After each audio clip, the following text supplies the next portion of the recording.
बेहतरीन ट्रिक मेरे प्यारे बच्चों। अगर आप अभी तक कुछ नहीं पढ़े हैं फिर भी हो जाएंगे पास, इस बात की मैं गारंटी लेता हूं। 101% गारंटी मेरे प्यारे बच्चों कि अगर अभी तक आप समाज विज्ञान में कुछ भी नहीं तैयार है तो इस ट्रिक की मदद से आप बिल्कुल अच्छे नंबर ला सकते हो। यूट्यूब पर कहीं पे भी ऐसा वीडियो आप लोगों को नहीं मिलेगा, मिलेगा तो सिर्फ मेरे चैनल पे, इस बात का दावा करता हूं।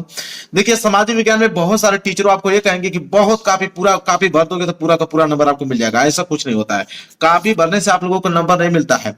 आपका सामाजिक विज्ञान का जो पेपर होता है उसको लिखने का कुछ ट्रिक होता है, उस ट्रिक की मदद से अगर आप लिखते हो तो इस बात की गारंटी लेता हूं मेरे प्यारे बच्चों कि लाखों कापियां से अलग कापी आपकी दिखेगी और नंबर पूरे के पूरे मिलेंगे।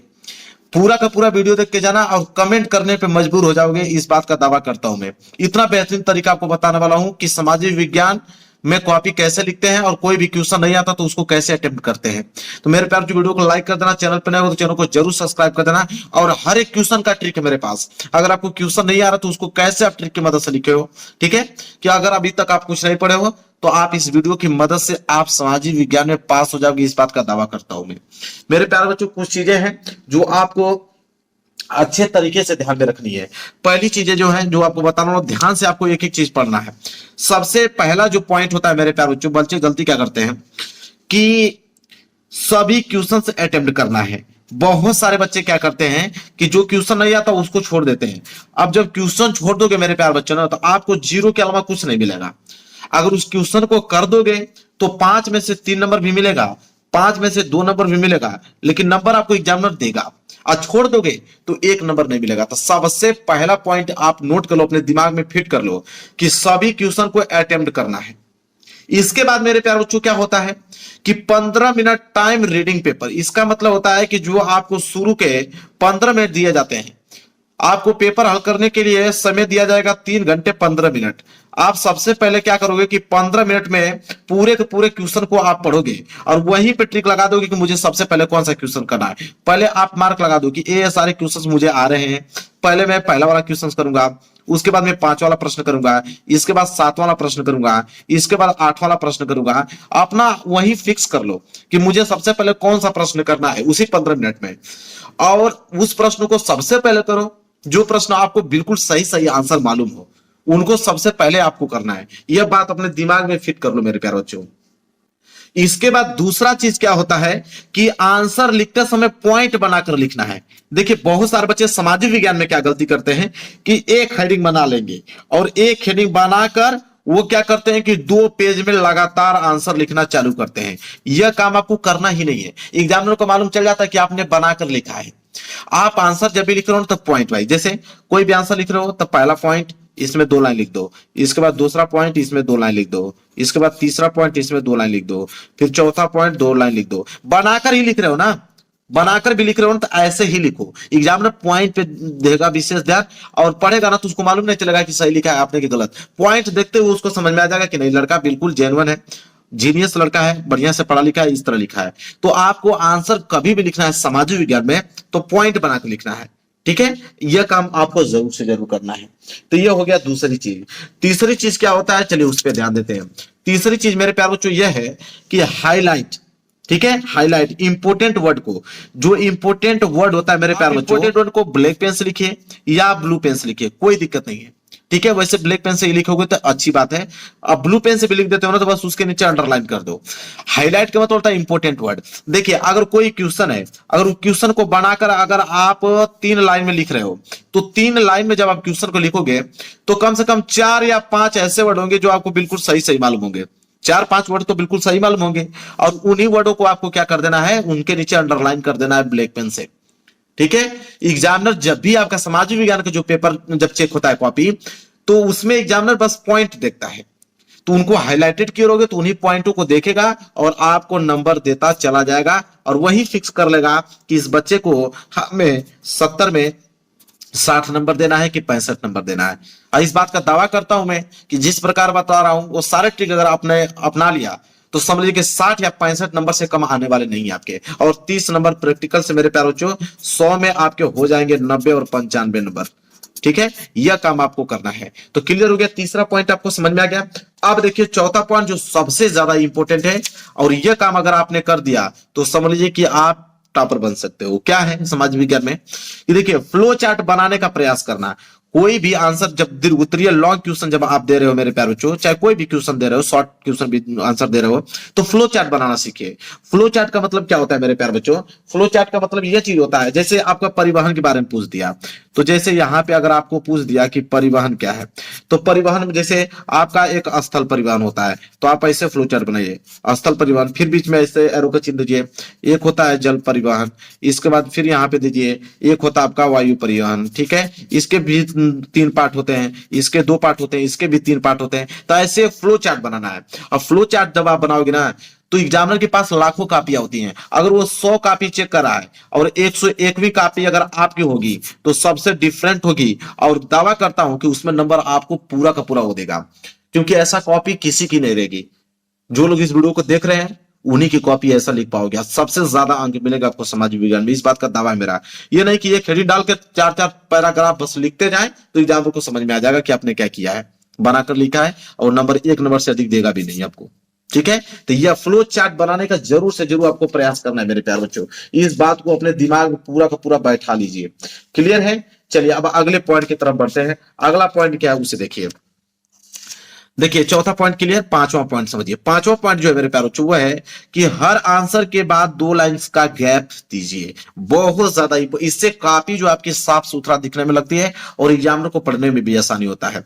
देखिए कोई भी अगर आप प्रश्न उत्तर कर रहे हो, ठीक है, और मान लीजिए कि प्रश्न उत्तर आपने पहला कर दिया, तो प्रश्न उत्तर जब पहला आप कर रहे हो ना, तो आप जब आंसर खत्म हो रहा है तो 2 लाइन आप छोड़ने के बाद तब नीचे से आप प्रश्न उत्तर दूसरा की तरफ बढ़ेंगे।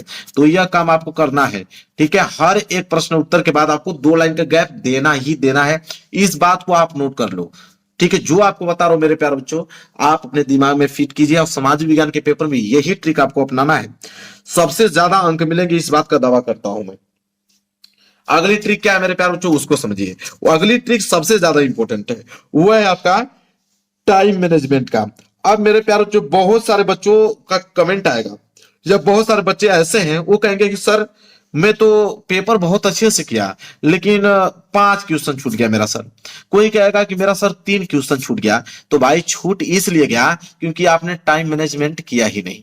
टाइम मैनेजमेंट का मतलब यह चीज होता है कि कोई भी क्वेश्चन को कैसे लिखना है और वर्ड लिमिट का ध्यान रखना है, तभी आप टाइम मैनेजमेंट कर पाओगे। ये नहीं, देखिए बहुत सारे बच्चे क्या करते हैं कि 2 नंबर वाले प्रश्न रहेगा तो 2 नंबर वाले प्रश्न को वो लिखेंगे 2 पेज में।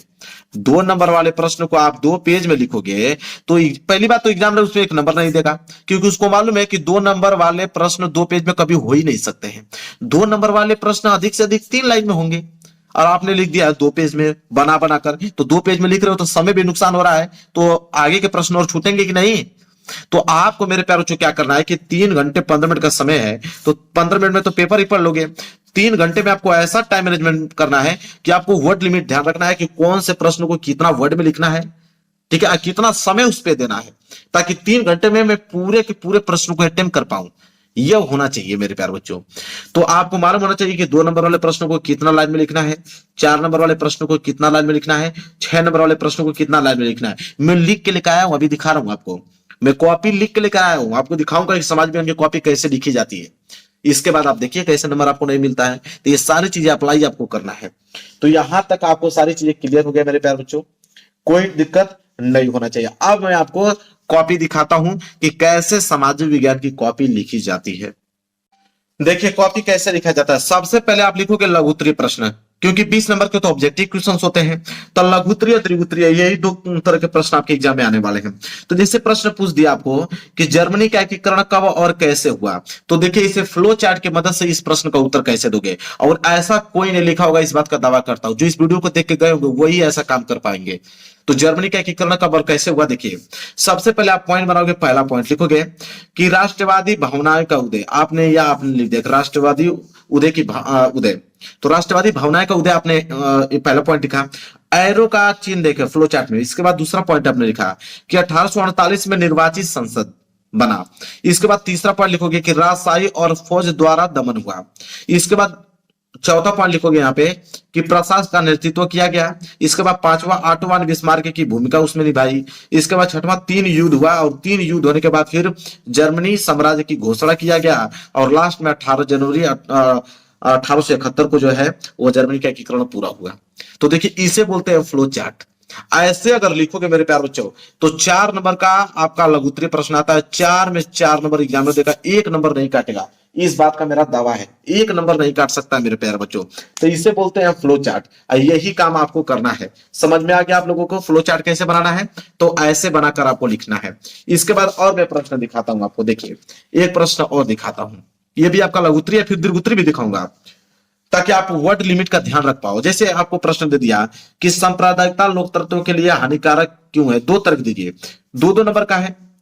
अब इसको क्या करेंगे कि 4 नंबर का प्रश्न हो गया। कुछ बच्चे क्या करेंगे कि एक हेडिंग डाल के लगेंगे 2-3 पेज में लिखने, नहीं, सिंपल हेडिंग डालना है, सांप्रदायिकता लोकतंत्र के लिए हानिकारक है। अब देखिए पहली हेडिंग बस हमने लिखा है यहाँ पे, ठीक है, कि समुदाय के राजनीतिक प्रभुत्व स्थापित, ठीक है। और उसमें मैंने बस 3 ही लाइन छोटा सा लिखा है कि सांप्रदायिकता सोच अक्सर अपने धार्मिक समुदाय राजनीतिक प्रभुत्व स्थापित करने के लिए फिरा करती है। बस हो गया, इतना ही आपको लिखना है। ये नहीं अब एग्जामिनर 2 नंबर इस पे आपको दे देगा, ये नहीं कि 2 नंबर के लिए आपको 1 पेज लिखना पड़ेगा बनाकर। वो जान जाएगा कि भाई 2 नंबर के लिए 1 पेज लिखा नहीं जाता है, 2 नंबर के लिए 2-3 लाइन ही काफी है। इसके बाद देखिए फिर दूसरी हेडिंग हमने क्या डाला यहाँ पे कि हिंसा, दंगा और नरसंहार। अब देखिए इसमें भी मैंने 3 बस लाइन छोटा सा डाला है और एग्जामिनर चेक करेगा, 2 नंबर आपको दे देगा।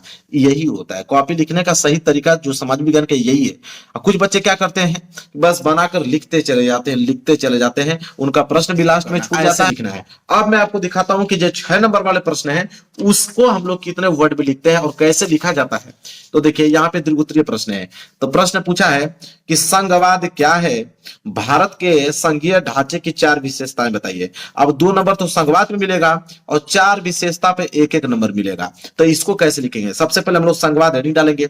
संघवाद हेडिंग डालने के बाद बस इतना ही मैं लिखा हूं कि संघीय शासन व्यवस्था में सर्वोच्च सत्ता केंद्रीय प्राधिकार और उनके विभिन्न अनुसंघीय इकाइयों के बीच बढ़ जाती है, जिसे हम संघवाद कहते हैं। बस भाई हो गया, 2 नंबर एग्जामिनर दे देगा इतना में।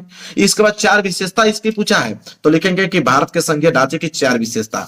बस 4 विशेषता में क्या लिखेंगे? पहला कि 2 से 2 अधिक स्तर, दूसरा होता है अलग अलग अधिकार क्षेत्र, तीसरा होता है मौलिक प्रावधानों के लिए बदलाव दोनों की सहमति, और चौथा होता है राजस्व के अलग अलग स्रोत। ये 4 है मेरे प्यारे बच्चों। अब इन चारों की हेडिंग बना के 2-2 लाइन लिख दीजिए। अब इन चारों की हेडिंग मैंने बनाया है, देखिए। तो पहली हेडिंग है कि 2 या 2 से अधिक स्तर वाली क्या होता है, तो लिखेंगे कि वहां सरकार 2 या 2 से अधिक स्तर वाली होती है। बस 1 नंबर मिल गया भाई आपको। इसके बाद दूसरा है अलग अलग अधिकार क्षेत्र। तो देखिए 3 लाइन मैंने लिखा है, 1 नंबर यहां से मिल गया। अब 1 नंबर के लिए क्या 1 पेज लिखोगे? एग्जाम को नहीं मालूम है कि 1 नंबर का है तो कितना लाइन होना चाहिए? तो ये होता है 1 नंबर का है, 2-3 लाइन बहुत काफी है। इसके बाद तीसरा है मौलिक प्रावधानों के लिए बदलाव दोनों की सहमति। लो भाई 1 नंबर यहां से भी मिल गया। इसके बाद है चौथा कि राजस्व के अलग अलग स्रोत, इसमें भी लिखा है, 1 नंबर मिल गया। आप बताइए कौन सा ऐसा एग्जाम है जो 6 में 6 नंबर आपको नहीं देगा? पूरा इतना पॉइंट बनाकर आपने लिखा है। अब बहुत सारे बच्चे तो हेडिंग डालते ही नहीं है। अगर 6 नंबर वाला प्रश्न है तो बस संघवाद हेडिंग डालने के बाद पूरा का पूरा लिखना चालू कर देंगे, तो वो कौन सा तरीका भाई? उसमें नंबर मिलेगा? कभी नहीं मिल पाएगा। तो आपको पॉइंट बनाकर हेडिंग बनाकर ऐसे लिखना है, जैसे मैं आप दिखाऊंगा लाइव प्रूफ, आपको लिख के लेके आया हूं अपने हाथों से, ताकि आप देख पाओ कि कैसे लिखा जाता है। अगर इस तरह अगर आप एग्जाम में लिखते हो तो मेरा दावा है 101% का कि समाज विज्ञान में आपसे बेहतर अंक कोई नहीं ला सकता है। ठीक है, आज मैं आप लोगों को बताने वाला हूं मानचित्र कार्य, ठीक है, जो कि समाज विज्ञान में 10 नंबर के लिए प्रश्न बनते हैं। 5 नंबर इतिहास से और 5 नंबर भूगोल से बनते हैं मानचित्र वाला। तो आज वीडियो में कंप्लीट मैं आप लोगों को बता रहा हूं, कोई भी यूट्यूबर जो होता है बस 5 या 7 क्वेश्चन कराता है, लेकिन मैं पूरे किताब के बता रहा हूं कि पूरे किताब के महत्वपूर्ण जितने भी आप लोगों के हैं सभी मानचित्र में मैं आप लोगों को दिखा देता हूं। मानचित्र में भर के लेकर आया हूं सारे प्रश्न, बहुत सारे मानचित्र, जितने भी मानचित्र से प्रश्न आते हैं सारे मैंने प्रश्न एक ही वीडियो में कवर कर दिया है। वीडियो को लाइक कर देना, चैनल पर नए हो तो चैनल को जरूर सब्सक्राइब कर लेना।